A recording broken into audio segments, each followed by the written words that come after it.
Roster విధానాన్ని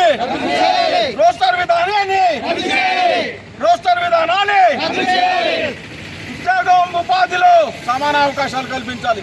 ఉపాధి విధానాల్లో ఉపాధి విధానాల్లో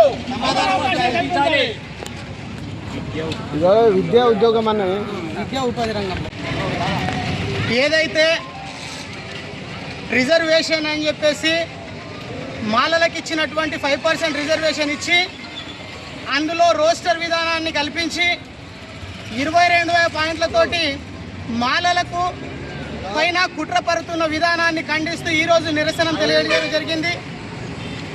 ఎందుకంటే మాలల పైన ఎందుకింత కక్షపూరితంగా వ్యవహరిస్తున్నారో, ఎవరైతే ఈ యొక్క రిజర్వేషన్ని అనుకూలించి సమ్మతించి ఈ యొక్క రిజర్వేషన్ని ప్రోత్సహిస్తున్న ప్రభుత్వాలు కానీ నాయకులు కానీ ఈ యొక్క వేదికగా మేము వారికి సవాల్ విసిరుస్తున్నాం. ఏమంటే మాలలు అనేవాళ్ళు ఇన్ని రోజులుగా అందరి విషయంలో అందరితో పోరాడి అందరి బహుజనులు అని చెప్పేసి ప్రతి ఒక్క వ్యక్తికి ప్రతి ఒక్క కులానికి వెంట పెట్టుకొని ముందుండి నడిచిన వాళ్ళు మాలలు. మా దౌర్భాగ్యం ఏంటంటే మాలలు అందరి కోసం బతికారు కానీ మాలల కోసం మాలలు బ్రతకకపోవడమే ఈరోజు వాళ్ళ దౌర్భాగ్యంగా ఈరోజు ప్రభుత్వాలు చూపిస్తున్నాయి. ఎందుకంటే వాళ్ళు మాపై నీకు మనవాదులుగా కనిపిస్తున్నారా? ఖబర్దార్ మందకృష్ణ అంటున్నాడు. ఏమంటున్నాడంటే మాలలు అనేటువంటి వారు ప్రతి వారు దోచుకుంటున్నారు మాలలు అంటున్నారు. ఏం దోచుకున్నామా? మీ దగ్గర నుంచి మీ భూములు లాక్కున్నామా? ఎందుకంటే దోచుకున్నారు అంటున్నారు. ఏం దోచుకున్నాం? నువ్వు అదే స్కూల్లో చదివినావు, మేము అదే స్కూల్లో చదివినావు. నువ్వు అదే హాస్టల్లో ఉన్నావు, మేము అదే హాస్టల్లో ఉన్నాం కదా. నువ్వు చదవలేదు, నువ్వు ఆ యొక్క రిజర్వేషన్ ఫలాలు పొందుకోలేకపోయావు. మేము కష్టపడి చదువుకున్నాం, రిజర్వేషన్ ఫలాలు పొందుకున్నాం. మేము ఉద్యోగాలు సంపాదించుకున్నాం, మీరు ఉద్యోగాలు సంపాదించుకోలేరు. అంతేగాని మీ నుండి మేము లాక్కోలేం. ఇంకా మంచిగా అయింది, ఎందుకంటే నా ముడ్డుకున్న చెడ్డి కూడా లాక్కున్నాడన్న రోజులు కూడా ముందు వచ్చాయేమో. ఆ స్థితి నుండి తప్పించుకొని ఈరోజు మాలలు ఐక్యతగా కావాలి. ఇక నుండి ఈ రోజు నుంచి రిజర్వేషన్ పైన కానీ రోస్టర్ విధానం పైన కానీ అనేకమైనటువంటి ధర్నాలు నిరసనలు ఇక నుండి జరుగుతాయని చెప్పేసి ఈ కోటగిరి మండల తరపున మాల కమిటీ తరపున ఈరోజు మేము వాళ్ళని కోరడం జరుగుతుంది. కాబట్టి ప్రభుత్వాలకు కానీ ఎవరైతే ఈ యొక్క రిజర్వేషన్ని ప్రోత్సహిస్తున్న ప్రభుత్వాలు కానీ నాయకులు కానీ ఈరోజు ఈ వేదికగా వాళ్ళకి మేము డిమాండ్ చేస్తున్నాం. ఇక ముందు రాబోయే రోజుల్లో మాలల యొక్క సత్తా ఏంటో చూపించే రోజులు దగ్గర పడ్డాయని చెప్పేసి ఈరోజు ఈ అంబేద్కర్ సాక్షిగా వాళ్ళకి సవాల్ విసురుతున్నాం.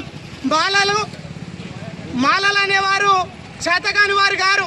ఎందుకంటే అబద్ధాన్ని పదే అబద్ధాన్ని నిజంగా ఏదైతే నిరూపించాలని చెప్పేసి అనుకుంటున్నారో కదా, 30 సంవత్సరాల నుంచి మాలలు మమ్మల్ని అనగదొక్కుతున్నారు అన్న అబద్ధాన్ని నిజం చేయాలన్న కుట్రను మేము ఖండిస్తాం. ఎందుకంటే ఈరోజు మాలలు ప్రతి విషయంలో వాళ్ళకు అండగా ఉండి తోడుగా ఉండి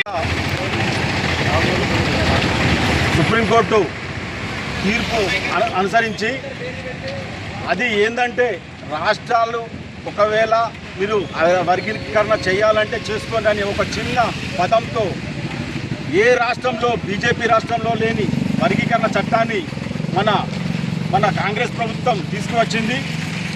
మాకు బిచ్చమేసినట్లు 5% ఇచ్చి కూడా ఇప్పుడు రోస్టర్ విధానాన్ని అమలు చేస్తుంది. ఈ రోస్టర్ విధానం వల్ల మా పిల్లలకు కాలేజీల్లో సీట్లు రాకొచ్చినాయి, మరి ఉద్యోగాలు లేకుండా పోతాయనే ఒక దీనితో మేమిప్పుడు ఈ ఆందోళన కార్యక్రమం చేసినాము. అసలు వర్గీకరణ అనేది తప్పుడు విధానం. ఎందుకంటే ఏ రాష్ట్రంలో లేని విధానం. షమీమ్ అఖ్తర్ అనే ఒక పెద్ద మనిషి ఇది తప్పుడు సమాచారం ఇచ్చి మాలలకు అన్యాయం చేసిన దుర్మార్గుడు. 1914వ సంవత్సరం జనాభా లెక్కలు తీసుకున్నాడు. ఎందుకంటే మన ఇప్పుడున్న సంవత్సరం లెక్కలు తీసుకుంటే మాలలు 30 లక్షల మంది ఉంటారు, 15 లక్షల మంది అనే ఒక నినాదంతో మాలలను చిన్న చూపు చూస్తూ మాలను అన్యాయం చేయాలని చూస్తున్న మన కాంగ్రెస్ ప్రభుత్వానికి మేము గట్టిగా బుద్ధి చెప్తామని. ఎందుకంటే మాలల ఓట్లతో గెలిచింది కాంగ్రెస్ ప్రభుత్వం. మాలలందరూ కష్టపడ్డారు కాంగ్రెస్ రావడానికి, కానీ మాలలకే ద్రోహం చేస్తున్న మన మన కాంగ్రెస్ ప్రభుత్వాన్ని మేము విమర్శిస్తున్నాం. దీనికి గాను ఈ రోస్టర్ విధానం తీయకపోతే ఇది పెద్ద ఉద్యమంగా ఈ రాష్ట్రాన్ని అగ్నిగుండంగా మారుస్తుందని హెచ్చరిస్తూ ఈ కార్యక్రమానికి విచ్చేసిన మా మాల సహోదరులందరికీ పేరు పేరున జై భీములు తెలుపుతున్నాము.